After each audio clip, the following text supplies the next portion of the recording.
Tahukah anda, benda apakah yang boleh mengelilingi bumi sebanyak 2,5 bulatan? Banyak orang akan menjawab bintang, bulan ataupun matahari. Jawapannya salah. Sebaliknya, vascular, iaitu saluran darah kita lah jawapannya. Vascular kita amat panjang kerana vascular diperlukan untuk mengangkut dan mengedarkan zat-zat makanan, oksigen, air, hormon dan sel darah putih kepada 60 trilion sel yang terdapat di dalam badan kita dan pada masa yang sama membantu menyisihkan hasil buangan metabolisme daripada 60 trilion sel badan tersebut. Sistem ini dinamai sistem kardiovaskular dan cerebrovaskular. Inilah fungsi primer vaskular. Vaskular adalah seperti lebuh-raya dalam sistem badan manusia. Apabila ia tersumbat, sel yang terpengaruh akan rosak dengan cepat disebabkan kekurangan oksigen. Kesihatan cerebrovaskular. Jika sistem peredaran tidak sihat, maka vaskular akan disekat di bahagian otak dan mengekang zat-zat untuk sampai ke bahagian otak dan seterusnya menyebabkan sel-sel otak mati secara beransur-ansur. Lambat laun, kita akan perhatikan bahawa daya ingatan kita semakin merosot dan menjadi pelupa, sering pening kepala atau sakit kepala, mengalami migrain setiap hari dan keadaan tidak bertambah baik pun dengan menggunakan Panadol atau sebarang ubat tahan sakit. Jika keadaan ini berterusan dan menjadi teruk lagi, anda mungkin mengalami strok dan lantas mengakibatkan lumpuh kekal. Cuba bayangkan, di Malaysia, terdapat 100 rakyat diserang strok setiap hari dan secara purata 40,000 orang telah diserang strok setiap tahun. Statistik ini memaparkan realiti Malaysia yang begitu dahsyat sekali. Menurut pakar, seseorang yang diserang strok jika gagal masuk ke ward hospital dalam tempoh 2 jam akan mati. Kesan kemerosotan daya ingatan dan strok sangatlah memudaratkan dan ngeri. Oleh yang demikian, kita haruslah senantiasa menjamin bahawa kesihatan kardiovaskular dan cerebrovaskular berada di aras yang memuaskan. Kesihatan kardiovaskular. Peredaran darah di jantung yang tidak efisien berkemungkinan mencetuskan kepeningan, lelah, keletihan, sakit dada dan degupan jantung yang tidak konsisten, iaitu kadangkala terlalu cepat atau terlalu perlahan serta akhirnya tercetusnya penyakit jantung. 90% daripada sel jantung akan kekurangan oksigen dan lambat laun akan mati kalau vaskular kardio yang tersumbat tidak dapat dipulihkan dalam tempoh 3 jam. Sel otak dan sel jantung tidak akan tumbuh semula setelah mati.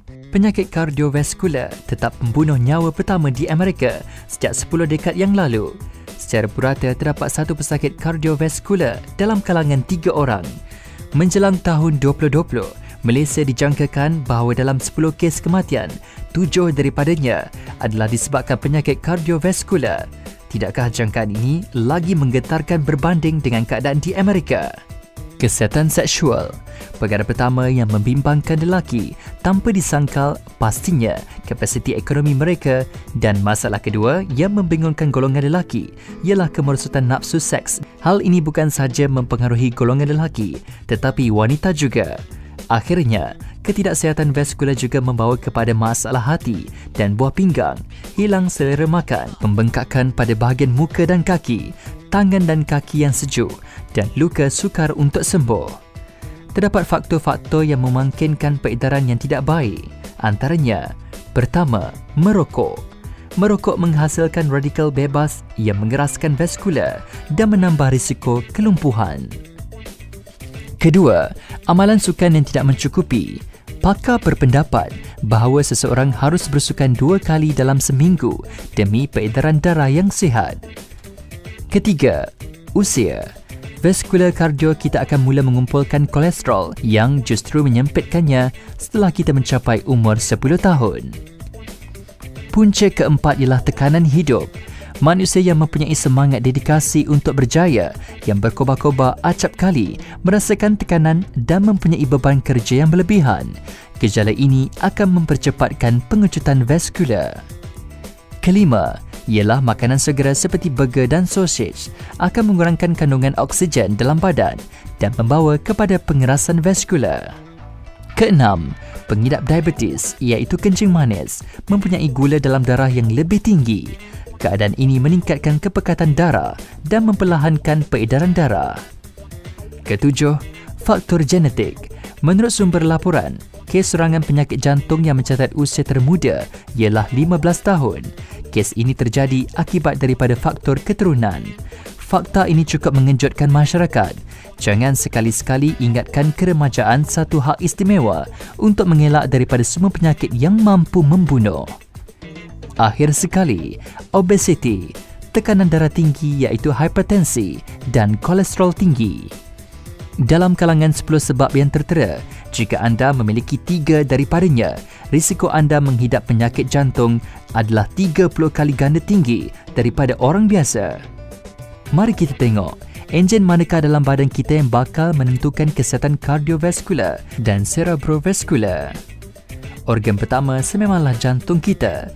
Jantung mestilah dibekalkan dengan 100% tenaga agar berkekalan berdenyut dengan sihat dan mengepam darah secara berkesan sepanjang tahun. Sewaktu kita masih selesa berada dalam kandungan ibu lagi, jantung sudah pun bermula untuk berfungsi. Bagaimanakah pula jantung beroperasi? Buat satu genggaman penumbuk, lepas itu buka, tutup, dan ulang untuk 20 kali. Tidak hairan jika anda mendapati tangan anda sudah letih dengan hanya 20 kali ulangan itu. Sebenarnya, genggaman yang letih itu sama seperti jantung. Jantung kita perlu berdegup sebanyak 70 kali dalam seminit dan dalam sehari, jantung sudah berdegup sebanyak 100,000 sekali. Jantung tidak boleh berehat dan hanya boleh bekerja lebih masa tanpa mengambil sebarang cuti sakit. Jantung terus berdegup walau anda sedang tidur. Jantung tidak boleh mengadu tentang keletihan dan tak larat, sedangkan jantunglah paling letih berbanding organ lain. Jantung yang bersaiz kecil ini bertanggungjawab mengedarkan darah sebanyak 7,200 liter ke seluruh badan, seperti menyuntik darah yang memenuhi satu lori besar ke dalam badan. Jantung memanglah letih, jadi marilah melindungi jantung ini yang dibaluti keletihan. Enjin kedua ialah vaskular. Vaskular yang berukuran 100,000 km ini mestilah mempunyai keanjalan 100% sepenuhnya. Dengan ini, barulah zat-zat dapat diangkut kepada 60 trilion sel di dalam badan melalui darah. Enjin ketiga ialah darah. Radikal bebas, tabiat merokok, tekanan dan makanan goreng dan berminyak akan menyebabkan darah menjadi likat. Gambar ini menunjukkan anatomi kardiovaskular. Lihat, lemak yang bergumpalan akan melikatkan darah dan membentuk plak. Plak ini akan mengisi kaviti vaskular dan menyempitkannya. Ekoran daripada ini, jantung perlu mengepam dengan lebih kuat lagi untuk mengedar darah dan mendorong tekanan darah yang lagi tinggi. Tekanan ini juga seterusnya mengganggu aliran darah. Aliran darah yang berselera akan mengetuk sel dan merosakkan tisu dalaman vaskular di samping mengeraskannya. Getaran yang tidak baik akan berlarutan jika tidak ditangani segera. Dalam erti kata lain, jika operasi pembedahan dijalankan ke atas jantung yang tersumbat, bahagian yang terlibat tidaklah hanya satu saja, tetapi banyak lagi. Penyakit kardiovaskular merupakan pembunuh manusia sejak 100 tahun yang dulu lagi dan tiada penawar dan tindak balas yang berkesan dapat dijumpai sehingga kini.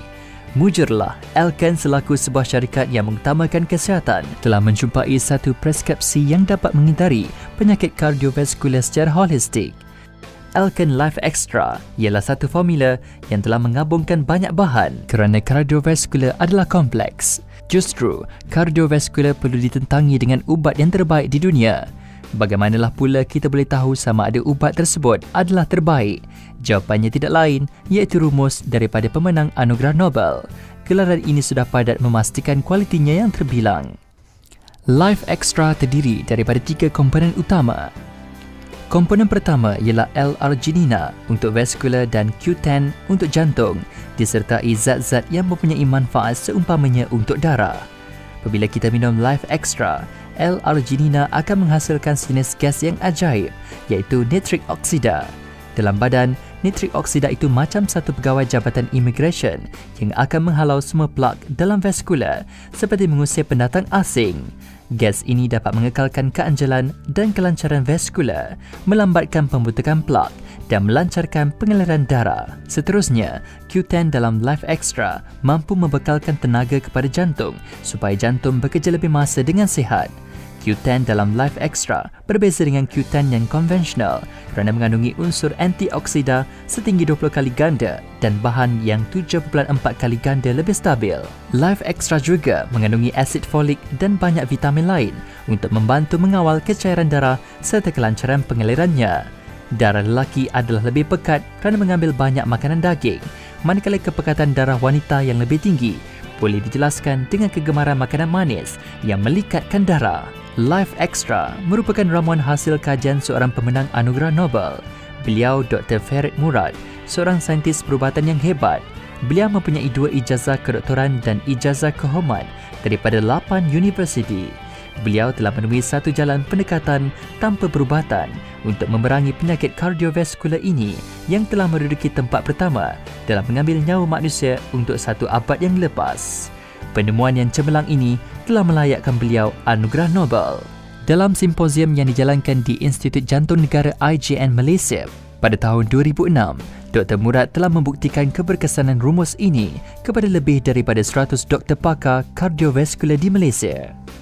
Rumus Life Extra adalah semula jadi dan dilengkapi perisa oren yang semula jadi, mengekalkan kesihatan kardiovaskular dengan hanya meminum 1 gelas jus oren berperisa oren yang segar. Kenapa tidak? Apatah lagi indeks glisemiknya yang rendah yang membolehkan pesakit diabetes menggunakan produk ini dengan selamat dan terjamin. Life Extra memiliki pensijilan TGA, GMP dan halal. Golongan Muslim juga boleh menggunakan produk ini. Apakah nikmat peredaran darah yang sihat? 1. Kesihatan kardiovaskular, membantu mengawal selia tekanan darah, kolesterol dan indeks trigliserida. 2. Kesihatan cerebrovaskular, mengasah kebolehan respons antara sel otak. Golongan yang mencuburi bidang eksekutif, peniaga, wakil yang selalu bermesyuarat dan golongan yang sering menghadapi tekanan boleh mengekalkan daya pemikiran yang pintas dan jelas sepanjang masa. 3. Kesihatan seksual, merapatkan hubungan suami isteri. Suami mampu melaksanakan tanggungjawabnya sebagai suami, namun kadang-kala lemah dan tidak berdaya. Pakar mendakwa bahawa nitrik oksida berkesan mengatasi halangan ketidakfungsian alat kelamin sebanyak 90%. L-arginina pula amat diperlukan bagi lelaki yang menghadapi masalah kemandulan kerana ia seperti Viagra semula jadi. 4. Kesihatan kitaran darah yang menyeluruh, keupayaan mengedarkan zat-zat, oksigen, air, hormon dan sebagainya kepada tiap-tiap sel dalam badan serta mengeluarkan bahan buangan badan dapat dilakukan dengan lebih efektif. Lanjutannya, kemudahan, tenaga dan kecantikan dapat dipanjangkan. Pembaikan secara menyeluruh. Sel otak dan sel jantung yang telah mati tidak boleh ditukar ganti lagi. Jangan memandang remeh tentang masalah kardiovaskular. Mulakan pelindungan keluarga anda dengan sistem peredaran kardiovaskular dan cerebrovaskular yang sihat dari hari ini.